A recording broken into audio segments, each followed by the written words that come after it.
Good morning, Dr. Kalos. Good morning, Ms. Mullen.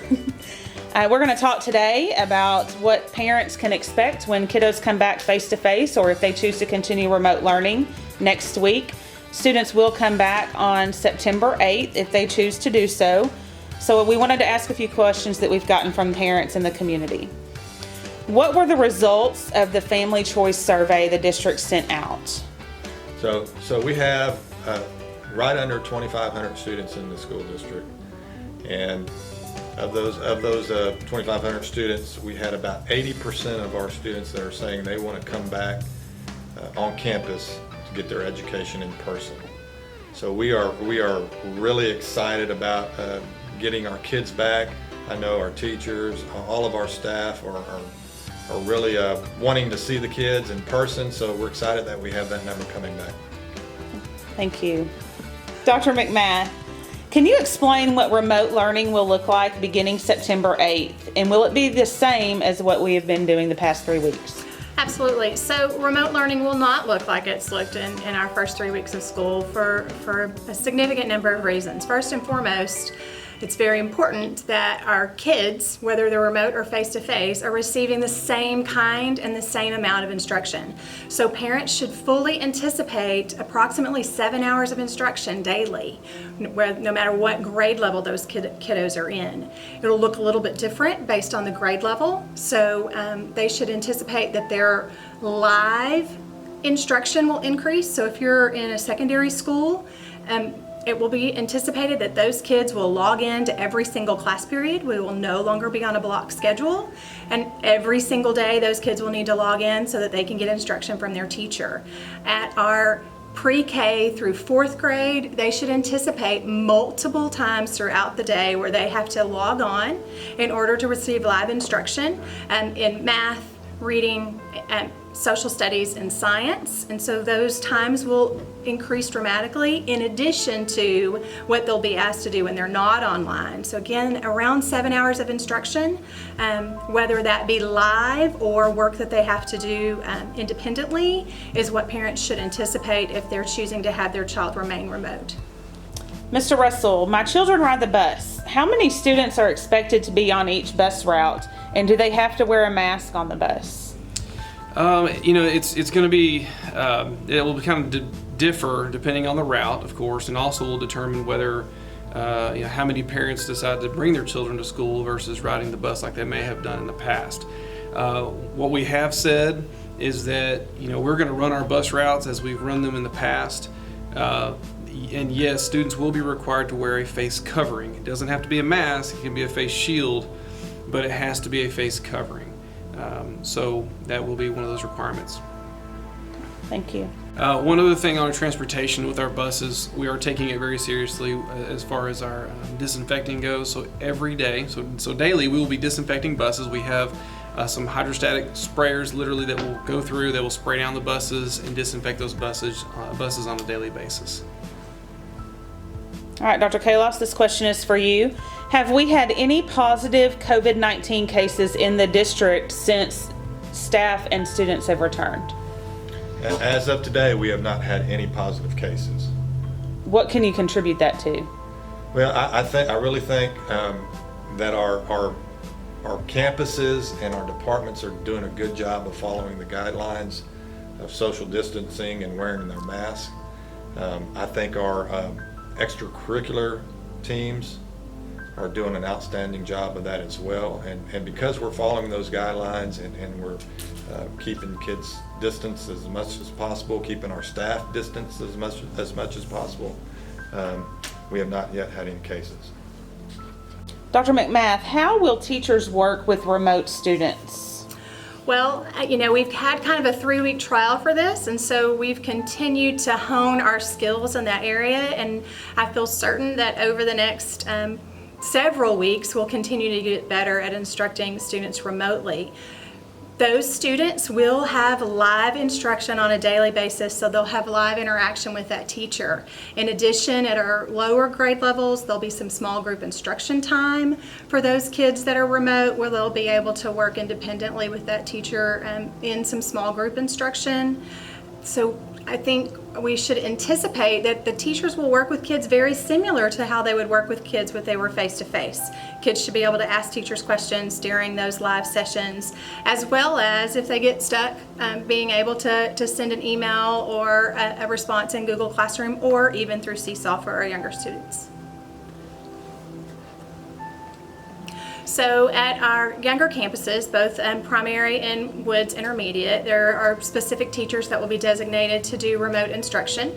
So depending on the grade level in the class, it may be that they have a teacher that is specifically doing remote. There are a handful of courses where that will not be the case, where a teacher will have both live and remote instruction. But for the most part on those elementary campuses, you'll see that there's a remote-only teacher. Mr. Russell, what protocols do you have in place for staff or students who show COVID symptoms? Well, we have a flow chart that our nurses have been involved in creating as we sat down. Dr. Kalos, we've all had a part in this, but it does break it down in this flow chart that is on the website. It will also be shared with staff and parents. But under staff, if they have symptoms, they're to quarantine until they either receive a negative COVID-19 test or they're cleared by a personal physician for an alternative diagnosis. Then they may return. For students, it's a little bit different. They're supposed to quarantine for 10 days or quarantine until they have that negative COVID-19 test or have been cleared by a personal physician for an alternative diagnosis as well. So that's the protocols that we have if we have symptoms with staff or students. Dr. Kalos, what if my family has a hot spot but we are returning for face-to-face? The student's returning to. Yes, but to we get have a those. hot spot. That student will be asked to turn that hotspot back in when they come in person. And then if we get in a situation where either that student or that campus has to go back to remote learning, we will hand the hotspot back out to them. Mr. Russell, regarding UIL activities, is there a chance UIL can cancel our seasons? The UIL has just recently posted some new, I guess you could say, guidelines regarding this, and they're highly stressing the protocol right now with like Dr. Kalos spoke about, as far as wearing the face coverings that are required. Unless you're eating or drinking, you must wear a face covering. That's in the stands, that's anywhere else you might be in the stadium. They're also highly concerned in the fact that they want to make sure everybody's social distancing in addition to those face coverings. I will tell you, related to the question about cancellations, yes, UIL has stated that if there are schools who do not follow the protocol, that those districts could be sanctioned for that. And when I say sanctioned, that means that could cause the team to have to forfeit.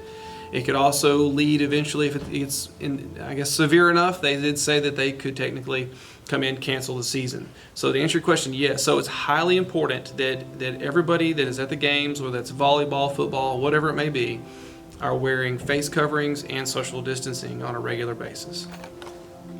It's very important that we all help out in this. That everybody has a part to play as far as making sure we're doing the things of face coverings and social distancing, on being consistent about that. The main thing is we want what's best for our kids. And if that means we have to wear face coverings and social distance so they get their season, they get their opportunity and their experience to play games, then so be it. I think we all have a part to play there. So it's very important for our students. Dr. McMath, how does the district plan to help students recoup time missed from school?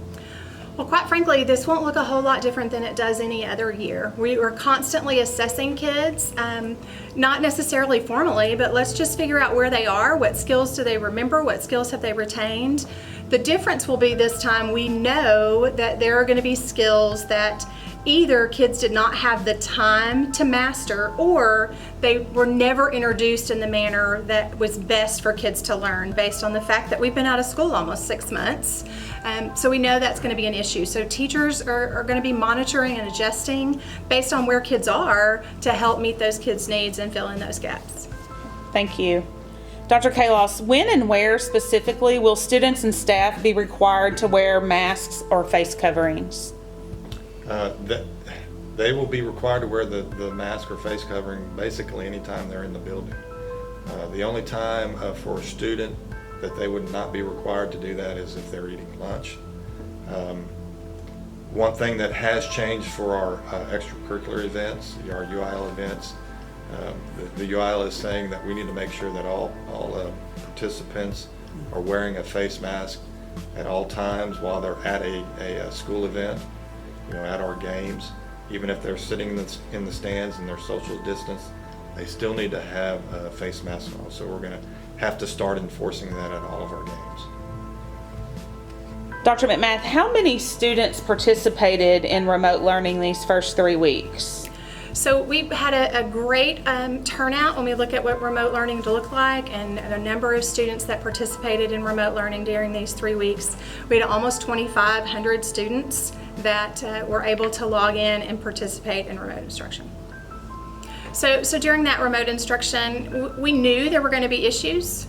Anytime you're dealing with technology, the one thing you should expect is to expect the unexpected.